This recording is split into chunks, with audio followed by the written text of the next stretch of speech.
नमस्कार दोस्तों, मेरा नाम है नरेश गढ़वी और आज मैं आपके सामने लेके आया हूँ एक गुजरात का टॉप ट्रेंड मुद्दा। जस्टिस एलआरडी मेल 2 दिसंबर 2018 से शुरुआत हुई इस मुद्दे की। आज दिन तक उन लोगों को न्याय नहीं मिला है और आज दिन तक एलआरडी का एक उम्मीदवार न्याय की अपेक्षा लेके सरकार के सामने नतमस्तक हुआ खड़ा है। क्या है पूरा मामला, ये भी समझ लीजिए। 2 दिसंबर 2018 को एग्ज़ाम हुई थी गुजरात पुलिस की, लेकिन अनफॉर्चुनेटली वो एग्ज़ाम कैंसिल करनी पड़ी क्योंकि पेपर लीक हो गया था। उसके तुरंत बाद 6 जनवरी 2019 को दूसरी एग्ज़ाम हुई और एग्ज़ाम पूरी होने के बाद 11 मार्च 2020 को एग्ज़ाम का रिजल्ट आ गया। यहाँ तक तो सब कुछ ठीक था, लेकिन मामला बिगड़ा कब, ये समझ लीजिए। रिजल्ट जब दिया गया तब दिया गया 8100 कैंडिडेटों का, जबकि जो वैकेंसी थी गुजरात पुलिस की वो थी 9718 लोगों की। तो जो 1500 सीटें उन्होंने रिजर्व रखी, यानी कि 1500 सीटें जो बाकी रखी, उसके पीछे तर्क दिया गया कि हमने 1500 सीटें बाकी इसलिए रखी है क्योंकि जो महिला उम्मीदवार है वो जनरल कैटेगरी की है, उनके लिए 1500 सीटें बाकी रखी गई है। तो जाहिर सी बात है, जो महिला उम्मीदवारों की जो रिजर्व सीट थी वो गुजरात सरकार में एक जीआर बना हुआ है, उसके हिसाब से हर गवर्नमेंट के एग्ज़ाम में आपको 67% सीटें पुरुषों के लिए और 33% सीटें महिलाओं को आवंटित की जाती है।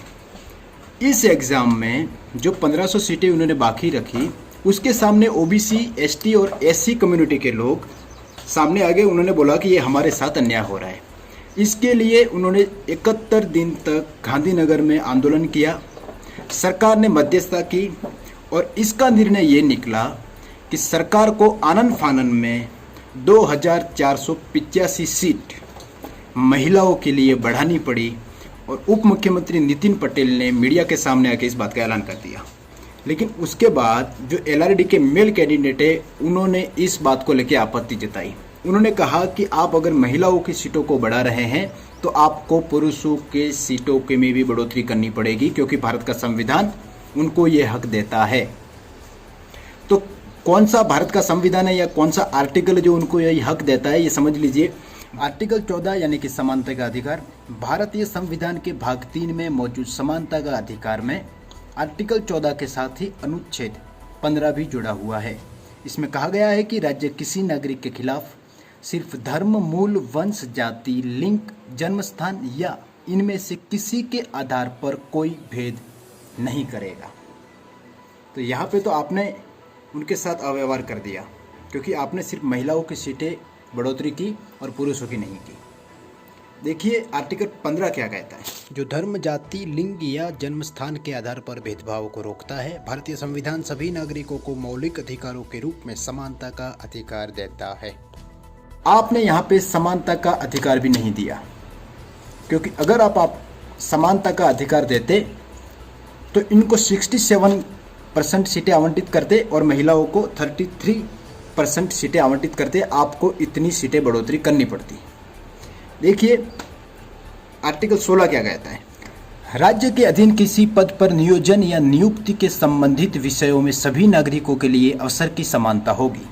राज्य के अधीन किसी नियोजन या पद के संबंध में केवल धर्म, मूलवंश, जाति, लिंग, उद्भव, जन्मस्थान, निवास या इनमें से किसी के आधार पर न तो कोई नागरिक अपात्र होगा और न ही उससे विभेद किया जाएगा। विभेद तो कर दिया आपने उस वक्त दबाव में आके महिलाओं की सीटों में बढ़ोतरी कर दी।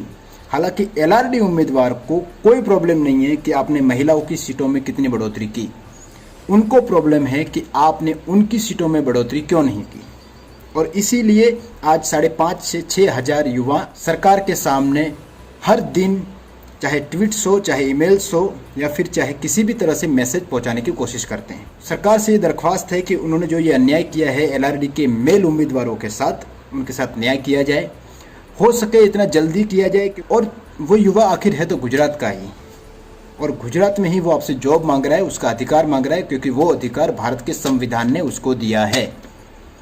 भारत का संविधान हर व्यक्ति को अधिकार देता है। जो इस मुहिम को आगे बढ़ा रहे हैं, कमलेश सोलंकी, हार्दिक प्रजापति, सुरेश गहलोत और धीरूभाई गढ़वी, इनके जैसे न जाने कितने युवा रात दिन इन आस में बैठे हैं कि सरकार उनकी आवाज़ सुनेगी और सरकार तक उनकी आवाज़ पहुंचेगी। हालांकि पिछले 2 या 3 महीनों से कोरोना चल रहा है, इस वजह से सारे काम ठप हैं। लेकिन अब जब जिंदगियां वापस पटरी पर लौट रही है तो गुजरात के युवा यही चाहते हैं कि उनको आप न्याय दीजिए और इसीलिए आप सपोर्ट कीजिए जस्टिस LRD मेल को। ने उनका हक उनसे छीन लिया और इसका नतीजा क्या होता है आप जानते हैं। नतीजा ये होता है कि राजकोट में LRD मेल के उम्मीदवार के फादर सुसाइड कर लेते हैं। मेरे दोनों बेटों ने LRD की भर्ती परीक्षा की लिखित और शारीरिक परीक्षा को पास कर दिया था। दोनों बेटे दस्तावेज वेरिफिकेशन के लिए गए थे, जहां उनके दस्तावेज वेरीफाई नहीं किए गए और LRD के नतीजे डिक्लेयर कर दिए गए। सुसाइड नोट में आगे कहते हैं, हमारे साथ अन्याय किया गया और यह अन्याय बर्दाश्त नहीं किया जाए। 2014 में गुजरात के जो तत्कालीन मुख्यमंत्री थे आनंदीबेन पटेल, उनका जो GR था उसमें ये उल्लेख था कि 33% आप महिलाओं के लिए आवंटित करेंगे, 66% आप पुरुष उम्मीदवारों के लिए आवंटित करेंगे। जिस हिसाब से आपने यहाँ पे 2485 सीटें बढ़ा दी, उस हिसाब ने आपने क्या किया कि महिलाओं के लिए 46% आवंटित कर दिया और पुरुषों के लिए 54% आवंटित कर दिया। जहाँ पे होना चाहिए था 67-33 और हो गया 54-46। तो अन्याय उनके साथ हुआ है और गुजरात नहीं पूरे भारत में इस बात को लेकर आवाज़ उठनी चाहिए कि चाहे किसी भी कम्युनिटी से हो, चाहे किसी भी तरह की कोई भी कंपटीशन एग्ज़ाम हो, किसी के साथ भी संविधान के हिसाब से अन्याय नहीं होना चाहिए। और इसी बात को लेके वो सारे मेल उम्मीदवार जो LRD के थे वो आज आंदोलन कर रहे हैं सोशल मीडिया पे। जिस तरह से महिलाओं ने आंदोलन किया और उनको इनका हक मिला, तो एक LRD उम्मीदवार क्या कहता है सुनिए जरा। मैं सिर्फ यही कहना चाहता हूं कि गुजरात सरकार हमारी संवेदनाओं को समझे। हम पिछले 3 महीने से आंदोलन कर रहे हैं और हम पीछे नहीं हटेंगे। संविधान हमें हमारा हक देता है। जो हक संविधान देता है वह हक कोई भी सरकार हमसे छीन नहीं सकती। हमें किसी भी तरह से कोई आपत्ति नहीं है कि महिलाओं की सीटों में आपने कितनी बढ़ोतरी की है। हमें सिर्फ हमारे हिस्से की सीटें चाहिए।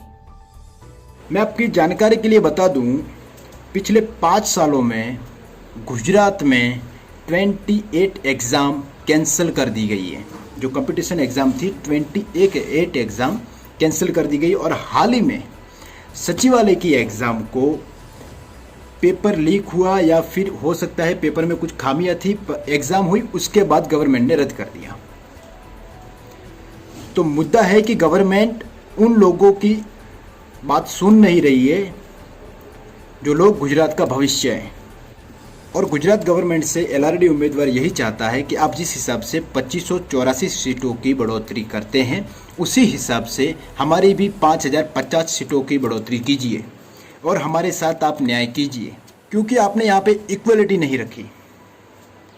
उस वक्त सरकार पूरी दबाव में थी, महिलाएं बहुत ज़ोर से आंदोलन कर रही थी और सरकार को झुकना पड़ा और सरकार ने ये सीटें आवंटित कर दी।